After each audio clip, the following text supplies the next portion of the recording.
Et oui, en effet, le chaos guette le pays des Schtroumpfs. Comme nous venons de le dire, depuis longtemps, il n'y a qu'une seule nana à peu près baisable dans tout le village. Elle est sur le point de se barrer. Alors imaginez, sachant que les Schtroumpfs passent la moitié de l'album sur la béquille, avec des pantalons blancs, ça va se voir. Donc, le temps qu'on installe la fibre optique pour calmer tout ce petit monde, le grand Schtroumpf, dans sa sage fourberie d'ancien mitterrandien, s'est dit qu'il n'y avait rien de moins bandant à organiser qu'une bonne campagne électorale pour calmer tout le monde. Alors, évidemment, appeler aux urnes une société totalitaire qui a le même chef depuis 40 piges, ça fait un peu boutefliquesque. Mais les Schtroumpfs s'en foutent, ça passe le temps, et ils savent très bien qu'en vrai, le village est dirigé en sous-main par Schtroumpf-Mansax et les Schtroumpfs-maçons. Enfin, c'est ce que raconte le Schtroumpf complotiste tous les matins sur RMC. Or, comme les Schtroumpfs ne sont pas moins narcissiques et avides de pouvoir que n'importe quel militant périurbain, les candidatures n'ont pas manqué. Initialement, c'est le Schtroumpf bleu marine qui tenait la corde dans les intentions de Schtroumpf, en surfant sur la nostalgie des 30 Glorieuses. Les 30 Glorieuses, c'est comme ça qu'on appelait la période où la Schtroumpfette arrivait à pratiquer 15 palpations boursières par jour. Voilà. Hélas, on s'est vite rendu compte qu'en fait, c'était juste le Schtroumpf borgne qui avait mis une perruque de dev, et qu'il fallait vraiment être énervé ou chômeur pour croire à son programme de dévaluation de la salse pareille, de sortie de la forêt de Schengen et de rétablissement de la peine de Schtroumpf.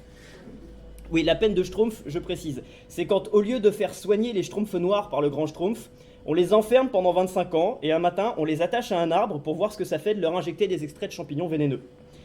Bon d'accord, des fois ça rate un peu, mais en même temps, aller faire une intraveineuse correcte à un patient de 5 cm bleu de la tête aux pieds. Il arrive que la victime passe 45 minutes à convulser comme une danseuse de hip-hop avant de succomber à une schtroumpf cardiaque, mais passé ces petits détails, le maître de cérémonie peut annoncer que la justice a été rendue et que le village est maintenant un endroit vachement plus agréable à vivre. Oui, c'est ignoble, même Gargamel a arrêté tellement c'est barbare et inefficace, mais c'est vachement vendeur en période de scrutin. Au centre du village, le Schtroumpf bègue a créé la surprise en se présentant pour la 763e fois consécutive. Il faut dire que son collègue du centre, le Schtroumpf décoiffé, avait réussi l'exploit d'abandonner la compétition avant même que la campagne ne commence, ce qui se respecte quand même. La droite était beaucoup plus remuante, ne sachant départager les prétendants les plus actifs entre Schtroumpf à mèche, jugé trop chiant, et Schtroumpf pianiste, jugé trop con. Les conservateurs ont choisi de redonner sa chance au Schtroumpf nerveux. Celui-ci put ainsi lutter contre son complexe d'infériorité. En effet, il est extrêmement gêné car il fait exactement la même taille que tous les autres Schtroumpfs. Et il put enfin assouvir son rêve de libérer les énergies du progrès étouffées par le carcan élitiste des dictats schtroumpfo-marxistes à chapeau rouge et laisser les honnêtes villageois Schtroumpfer plus pour Schtroumpfer plus. On a attendu un moment une candidature du mouvement Forêt Écologie les Schtroumpfs, mais finalement, devant l'intolérance ambiante et la montée d'un climat délétère, ils sont tous retournés sur Mars pour échapper aux commentaires de Schtroumpf PMU du genre « Oui, je suis pas raciste, d'ailleurs j'ai un copain léprochaune, mais quand même, les petits hommes verts, c'est pas des Schtroumpfs comme nous, etc. etc. » Finalement, l'élection a bien eu lieu un beau dimanche de printemps, juste après la messe.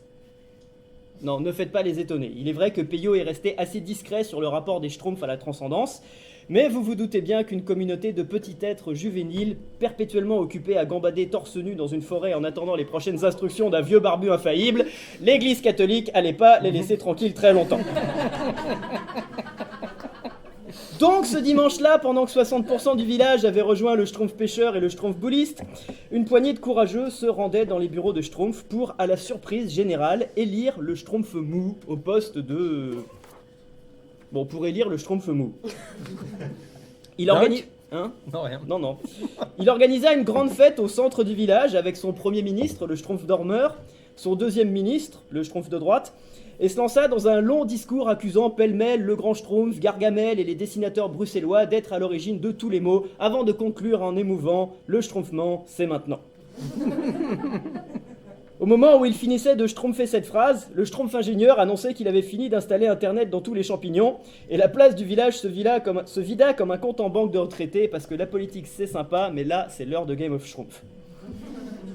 Alors le Schtroumpf mou repartit dans son petit champignon doré, réfléchir sur la vanité du monde, non sans avoir jeté à ses rares et derniers supporters un vibrant Schtroumpf la République et Schtroumpf le village.